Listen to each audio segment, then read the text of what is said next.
Hi everyone, I am C. Yash Khandelwal and I hope you're doing good. So guys, the big question is, will DT paper always be difficult? क्या DT का paper हमेशा difficult रहने वाला है?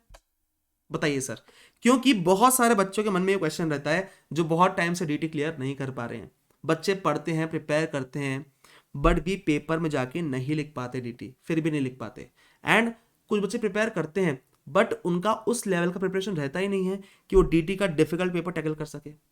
और क्या sir DT paper sir कभी easy आ सकता है? ऐसा हो सकता है कि हमको पेपर इजी मिल जाए जाके? तो मैं आपको बता दूं कि ऐसा कभी नहीं होने वाला. नहीं होने वाला. नो, नहीं, ना.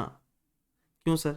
क्योंकि देखो बेटा, DT का पेपर आपको कभी इजी नहीं मिलेगा. Same goes for audit. Audit भी आपको इजी नहीं मिलेगा कभी. ठीक है, ठीक मिल सकता है, मैनेजेबल मिल सकता है, पर कभी इजी नहीं मिलेगा. क्यों? क्योंकि as a chartered accountant you should have a very core knowledge, very expert level knowledge of DT and audit. Right? क्यों? आप सीए बनते हो तो आपसे एक्सपेक्ट किया जाता है कि आपको डायरेक्ट टैक्स के बारे में, इनकम टैक्स के बारे में अच्छे से नॉलेज हो. नॉलेज सबका होना चाहिए, पर इनकम टैक्स का बहुत कोर नॉलेज होना चाहिए आपको. राइट? इसलिए DT पेपर हमेशा डिफिकल्ट रखते हैं वो. और मैंने पिछले 4-5 अटेम्प्ट देखे हैं भाई, कभी भी इजी तो नहीं आया DT. हमेशा ट्रिकी, डिफिकल्ट ही आता है.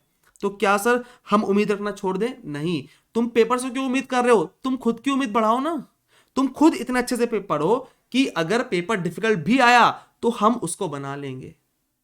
मतलब कैसा पेपर भी आ जाए तुमको प्रिपेयर रहना चाहिए. You should always prepare for examination. और तुमको इतना प्रिपेयर तो रहना चाहिए कि पेपर कितना भी गंदा आ जाए, मेरे 40 से कम ना आए. उतना प्रिपेयर रहना पड़ेगा. उतना प्रिपेयर रहने के लिए क्या करना पड़ेगा? अब देखो, आपको डिसाइड करना है क्या कि आपके कॉन्सेप्ट्स क्लियर है या नहीं, आपने क्वेश्चंस कितने सॉल्व किए हैं, नहीं क्या किया है आपने, और आपका स्टेटस क्या है, आपका लेवल क्या है अभी. ठीक है. दो टाइप के बच्चे हैं. एक बच्चा वो है जो पढ़ता है पूरा अच्छे से, जिसने पढ़ा ही नहीं है. पढ़ा ही नहीं है, जिसको पता है भाई मैं पढ़ूंगा तो निकल जाऊंगा, मेरे कॉन्सेप्ट्स वीक नहीं है, क्वेश्चंस बनते हैं मुझे, पर प्रैक्टिस नहीं की है. मैंने ना एक ही रीडिंग की थी, एक रीडिंग और एक रिवीजन, और मल्टीपल रिवीजन में खुद से कर नहीं पाता हूं. मैं करता नहीं हूं, मैंने पढ़ाई नहीं की.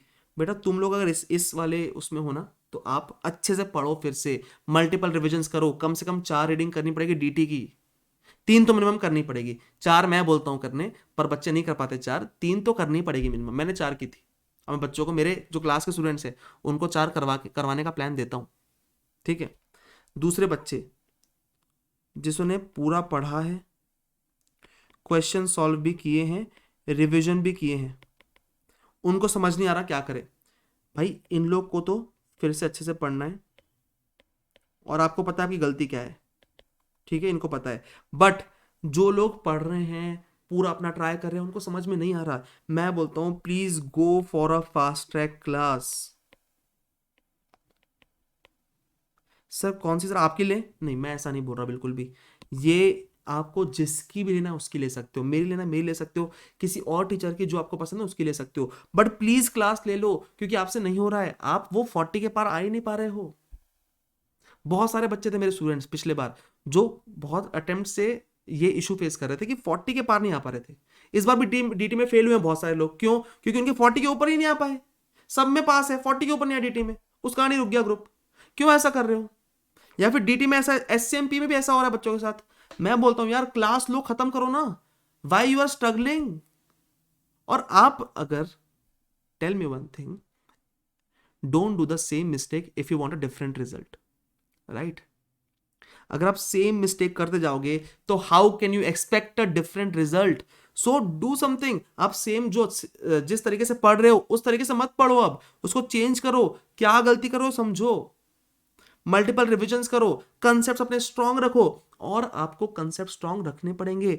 अगर आपके कंसेप्ट स्ट्रांग नहीं है ना, तो मैं बोलता हूं आज कोई भी क्लास ले लो, कर लो बैठ के. टाइम है इतना. ग्रुप 2 अगर आप कर रहे हो सिर्फ, तो टाइम है आपके पास, है ना? क्योंकि क्योंकि क्योंकि मैं ऐसा क्यों बोल रहा हूँ, और मैं सिर्फ क्लास लेने नहीं बोल रहा हूँ. अगर आपको लगता है आपने पढ़ा है, ठीक है, और आपने प्रैक्टिस नहीं की थी, ठीक है, आप पढ़ोगे तो हो जाएगा, तो वैसे कर लो, कोई दिक्कत नहीं है.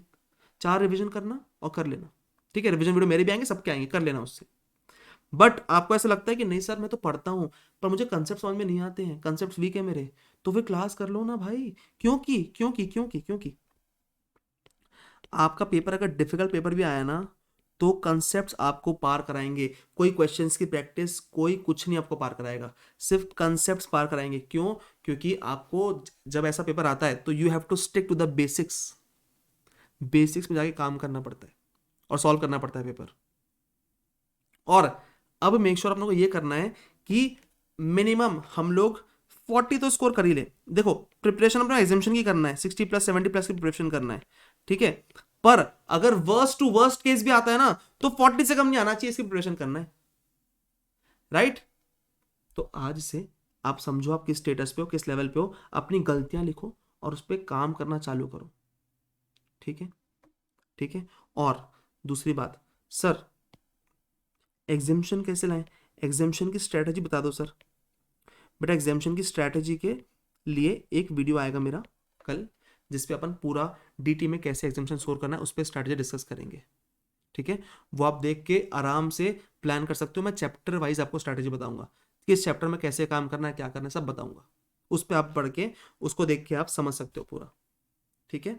और जिन बच्चों को भी मेरी क्लास लेनी है, फास्ट ट्रैक क्लास, मेरी फास्ट ट्रैक क्लास अवेलेबल है, आप ले सकते हो मेरी वेबसाइट पे जाके। What is my website? yashkhandelwal.in, ठीक है। आप ये खोलोगे तो आपको मिल जाएगा डायरेक्टली। यहाँ फास्ट ट्रैक बैच है जिसपे ऑफर चल रहा है अभी रिजल्ट तक, तो आप ये ले सकते हो। 5500 की मिल रही है 6000 की, बट अभी 5500 की मिल रही है। आप ये ले सकते हो और क्लास में आ सकते हो 18 से स्टार्ट हो रही है, ठीक है।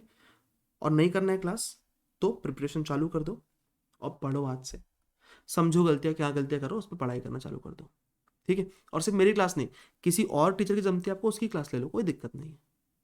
जो आपके लिए आपको बेस्ट लगता है वो करो, बट करो वो सेम चीजें मत करो। अब जो आप ऑलरेडी 2 अटेम्प्ट से कर रहे हो फिर से वही करोगे तो फिर से वो रिजल्ट आएगा, कोई मतलब नहीं रहेगा, ठीक है। और ये बात समझ लो, पेपर डिफिकल्ट आने ही वाला है, हमको खुद को इक्विप करना पड़ेगा, खुद को हमको तैयार करना पड़ेगा, बस ये बात समझ लो, ठीक है।